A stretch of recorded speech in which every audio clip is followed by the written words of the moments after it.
हम चाहते हैं कि भारत सरकार अपनी सर्वोच्च प्राथमिकता में एग्रीकल्चर और एम्प्लॉयमेंट को शामिल करे।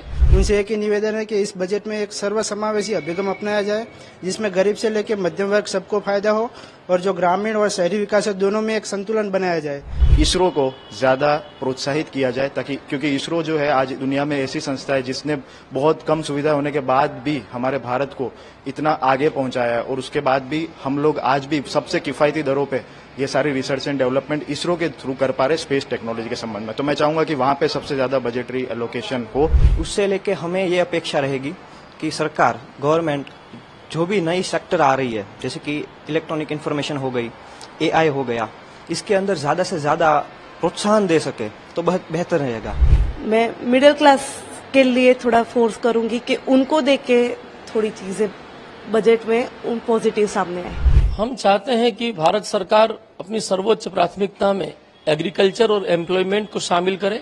इसके अलावा इंफ्रास्ट्रक्चर और इंडस्ट्रियल डेवलपमेंट पर भी बजट को जोर देना चाहिए। जहां तक हम जैसे करदाताओं का सवाल है तो यथासंभव जितनी भी छूट हो सकती है अगर निर्मला जी से, तो उनसे निवेदन है कि वो इस पर भी ध्यान दे और करदाताओं के लिए सरलीकरण पर खास ध्यान दे, ऐसी हम अपेक्षा रखते हैं, निवेदन करते हैं। आपका नाम बताएं। मेरा नाम निकुल बहु है। निकुल, आप क्या करते हो? आज बजट पेश होने वाला है, क्या उम्मीद है सरकार? आज हिंदुस्तान जब आजादी के अमृत काल में प्रवेश कर चुका है और इसी पावन अवसर पर हमारा जो हिंदुस्तान का बजट वो निर्मला सीतारमण रजू करने जा रहे हैं, तो उनसे एक ही निवेदन है कि इस बजट में एक सर्वसमावेशी अभिगम अपनाया जाए, जिसमें गरीब से लेकर मध्यम वर्ग सबको फायदा हो और जो ग्रामीण और शहरी विकास है दोनों में एक संतुलन बनाया जाए, कि दोनों का विकास एक सही दिशा में होना चाहिए। आपका नाम बताएं। मेरा नाम रौनक जोशी है। रौनक, आप क्या करते हो और आज बजट पेश होने वाला है, क्या कहेंगे, क्या उम्मीद है? मैं जीपीएससी की तैयारी कर रहा हूँ, गुजरात पब्लिक सर्विस कमीशन की क्लास 1 एग्जामिनेशंस की। आज बजट अनाउंस होने वाला है, तो उसके लिए मेरा सबसे ज्यादा ध्यान जिस चीज पे रहेगा वो लोग रिसर्च एंड डेवलपमेंट पे कितनी फंडिंग देते हैं उस पर मेरा ध्यान रहेगा, खास करके इसरो के लिए। क्योंकि आज जब हम देखने जाते हैं तो हमारा जो देश है, पूरी दुनिया की बात कर लीजिए, युद्ध से लेकर अर्थव्यवस्था हो या सामान्य लोगों को कुछ सेवाएं पहुंचानी हो, इन सब चीजों में सबसे बड़ा योगदान जो है वो स्पेस टेक्नोलॉजी कर रही है। पिछले साल 2022 में अगर आप देखें, मुझे एग्जैक्ट फिगर्स याद नहीं है, पर बजट जो था इसरो के लिए वो 2023 में 2022 के मुकाबले घट गया था।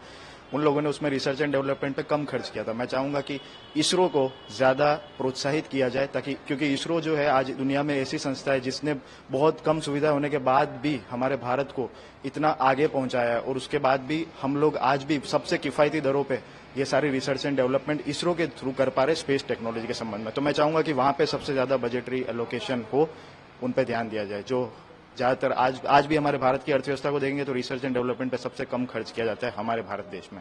रिसर्च एंड डेवलपमेंट एक बहुत ही इंपॉर्टेंट मुद्दा है, उस पर सबसे ज्यादा ध्यान देना चाहिए। तभी यूएसए आज यूएसए बन के बैठा है, क्योंकि वहां पे रिसर्च एंड डेवलपमेंट पे बहुत ज्यादा ध्यान, फंड एलोकेशन किया जाता है, उनको प्रोत्साहित किया जाता है। ये मेरा। आपका नाम बताएं। मेरा नाम मंथन लखानी है। मंथन, आप क्या करते हो और आज बजट पेश होने वाला है, क्या उम्मीद है? जी, आज तो मैं गवर्नमेंट एग्जाम के लिए तैयारी कर रहा हूँ और बजट का ये है कि सबसे बढ़िया जो कह सकता है कि सरकार की एक नीति होती है, रणनीति, उसकी एक अभिव्यक्ति होती है।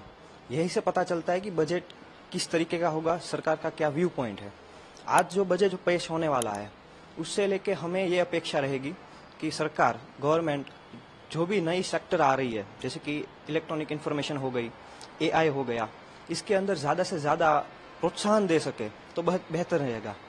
और एजुकेशन जो इंफ्रास्ट्रक्चर नया डेवलप होने वाला है, हो रहा है, इसके अंदर ज्यादा से ज्यादा प्रैक्टिकल नॉलेज का इम्प्लीमेंटेशन ज्यादा हो, क्योंकि स्टूडेंट्स सिर्फ पढ़ लिख के कुछ नहीं कर सकते, उनको एक प्रैक्टिकल नॉलेज, एक एक्सपोजर होना चाहिए नई टेक्नोलॉजी के साथ, वर्ल्ड के साथ, जिसमें टेक्नोलॉजी एक बहुत ही अच्छा फैक्टर रहेगा, एक महत्वपूर्ण फैक्टर है, जो कि आगे बढ़ के लोगों को अपने आप ही खुद ही अपने नए रास्ते खोजने में बहुत ही मदद करेगा। आपका नाम बताएं। प्रियंका देसाई। प्रियंका, आज बजट पेश होने वाला है, क्या उम्मीद है एक महिला को? आप महिला हो तो क्या? पहले तो गर्व है कि एक महिला कंटिन्यूअस इतनी बार बजट रजू कर रही है, निर्मला सीतारमण, तो एज अ फीमेल पहले तो प्राउड है। और बस यही उम्मीद है कि सरकार मध्यम वर्ग को लेके कुछ सोचे, क्योंकि मैं खुद एक मध्यम वर्ग से बिलोंग करती हूँ और फीमेल हूँ, तो मुझे ये है उम्मीद कि कुछ वो मध्यम वर्ग को ध्यान में रख के कुछ ऐसा जाहिरात करे कि जिससे मध्यम वर्ग के लिए बेनिफिट हो जाए। मैं मिडिल क्लास के लिए थोड़ा फोर्स करूंगी कि उनको देख के थोड़ी चीजें बजट में पॉजिटिव सामने आए।